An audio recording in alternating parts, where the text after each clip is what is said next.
The Pulse of Spokane is produced in Spokane, Washington by Spokane Talks Media, which is solely responsible for its content. The Pulse of Spokane is brought to you in part by Breakthrough Incorporated and Homes for You. Ask a question, recommend a guest, and hear this program again online anytime at SpokaneTalksMedia.com. We wish you a great day. Well, welcome back. Hopefully our audio is working. We had some problems earlier today for our live program from Pulse. And so we're going to do a couple little short programs on a couple very interesting topics. And this one right now is about the Spokane Grand Old Party, the GOP, and they have an annual event called the Lincoln Day Dinner. And they always bring in some fantastic national speakers that are involved in the Republican politics and conservative issues and so forth. And I'm pleased to have the chairman of the local party, Brain Steele. Brian, how are you? Doing well. I'm going to get you to move a little closer to the mic so we can hear you. Doing really well, Kent. Thanks for having me on today. Well, good to have you. Sorry we had to have you come back in a few minutes to do this with the audio. We've never had that problem before. So I don't know. What did you do to us? Well, you know what? I told my wife, I said, you know me. If there's something electronic and I show up, it's going to have a problem. Okay. Well, let's get down to the serious stuff, because I look in the past and there have been speakers like Colonel Allen West. I look at Jason Chavez and others who have been here to speak at this annual event. And it's the Lincoln Day. It's called the Lincoln Day Dinner because one of the first Republicans was Lincoln.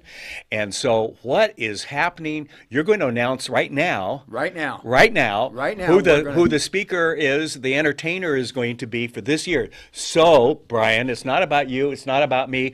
Who's coming? Charlie Kirk. All right. Now, that may be a name that some people are not real familiar with unless you're part of the younger group. Okay. Counts me out. Well, it counted me out also. Actually, this recommendation came to us from our Young Republicans. Oh, good. Right here in Spokane. Good. They said this would be a great person to have come on board. So we looked into him and said, you know what? We like the message. Yeah, I had to ask Stephanie, who I guess is helping with the event and so forth. I had to ask her last night, I know who that is because I had a picture last night, but I can't think of who it is. But a nice-looking young man. He's, what, 25? 25. But he's been doing this for some years. Tell us a little bit about Charlie. Charlie got active in politics in high school. Okay. He was in high school. He was just, there's in the school systems, whether it's high school or even college, conservative viewpoints aren't always treated particularly well. Oh, I hadn't noticed. Yeah, in that environment, and which, what we're trying to do is say, you know what, the marketplace of ideas should be vibrant. It should be a place that is actually everybody should welcome. Yes. And we believe that when you compete with ideas, you wind up with better things. Yes. And unfortunately, in our society today, we have been pushing back on really being as open maybe as we have been in previous decades. We find that a problem. And so when the Young Republicans came to us and said, this guy represents the young people and many of their frustrations on if you have a conservative thought that you get pushed down how so you're being quickly. Treated. Yeah. Yes. That you can't even get the idea out to be discussed before it's already shut down. So Charlie found that in high school. Yes. And started a little organization called Turning Point. Okay. And it's grown a little bit, hasn't it? It's grown a lot. His first year, I think they said they were able to make $78,000 in donations to help push it forward. Right. Now they're up into over 12 million, something like that. Oh, wow. That they're getting. But he spends most of his time now going to college campuses. Yes. And really talking to students and letting them know how to get, if they have conservative ideas, how to get those out. Right. But he also has just the theme of more free speech is better, not less. And that should be a topic we're all interested in. Well, and we have a media that honestly, and you know where I'm going to go with this, that is primarily liberal, who doesn't like to hear the other side. And you only have to look at some of the research that's been done when it's 94% against the president and others. Others, it's not just the president. You can take him out of the picture, and there are others of us who speak often about conservative values and positions and so forth, and especially with this socialism bent that's going on now. And it amazes me because these young people haven't read the history to know that socialism has never worked in the history of this world. Okay, I mean, but the media and others don't want to hear about that. That's right. And that's the other main topic that Charlie has, yes. is that a lot of people in his own generation Yes. don't know the history. Right. And he is amazing to listen to because I'll tell you, you push him on that particular topic, Yes. and this young man can tell you all of the history of socialism throughout the world and what it has actually done and what it has caused, and if you let it continue to grow, the problems that tend to develop on that. And I think that's a discussion as a nation we should actually have. Absolutely. And I look back to my 8th grade where we talked about U.S. history, and I was very fortunate. It was a time when we talked about U.S. history and the Constitution and so forth, number one. And number two, I had an enthusiastic instructor who got me from my C+ average to be an A- in that class because she really turned me on to studying the Constitution and our history and so forth like I had never done before. And I don't think we do that anymore. A part of it is, I think, honestly, Brian, I think we've turned our back on the education system, both at the K through 12 and at the college level, and figured it was all being taken care of, and look what we have now. So I'm looking forward to hearing Charlie talk about this because it's time to get back in the game.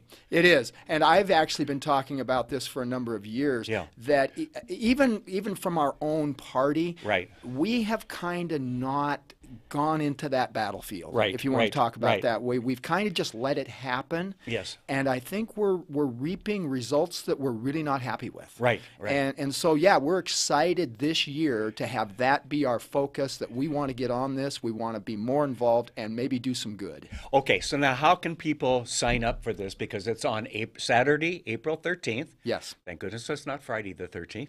But we could have some jokes. For sure. Yeah, there we go. Okay, so what is the cost? How do people sign up? Is the registration open now?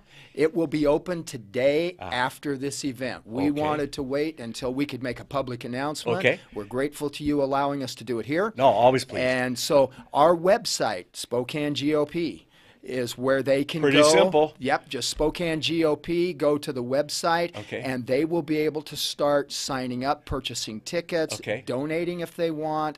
There is a multi-level price for it depending on how close you get to sit to the speaker. Right. Well, and whether you want a table or tables and things like that too. So this event, and this is at the Grand. It'll be at the Grand Davenport Hotel. Grand, yes, which is always a great place.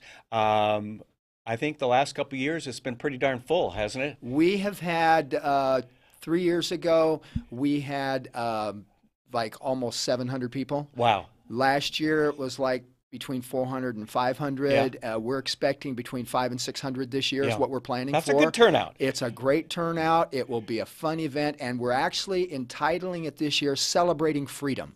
All right. I love it. We have decided purposefully we want to be a hopeful and optimistic-looking, forward-looking group rather than just spending all of our time in these battles that are going on around the country. I mean, I know we have to have these discussions, but we're hoping that maybe we can bring a little more optimism to the table. I wish we had more discussions instead of yelling, because if you start looking at the liberal side of things, it becomes, I don't want to hear about it, don't tell me about it, I know I'm right.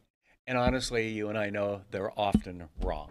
Well, many times it's just not right, and actually history has proven again that many of the things we now think we're looking at for the first time have been out there. They've already been tried. They did not work. In fact, they created sometimes terrible situations for humanity around the world. Well, and some things like our Constitution written in cursive some of our young people can't even read. Well, they can't write cursive. I know that. Yeah. It's not taught. No, I know. It's just disgusting. One more time, how can people get tickets? They just go on to SpokaneGOP.com. All right. And look at the website, and it will be there. They can click the button and start signing up, and we're going to be happy to have them. All right, we're looking forward to it. Thank you, Brian, for Thank you for very all you much. do as a volunteer for this and for the local grand old party. Thanks for having us, Ken. All right, good to see you.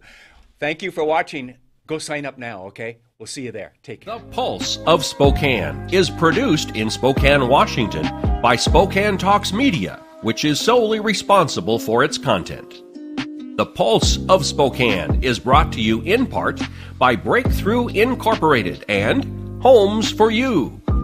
Ask a question, recommend a guest, and hear this program again online anytime at SpokaneTalksMedia.com. We wish you a great day.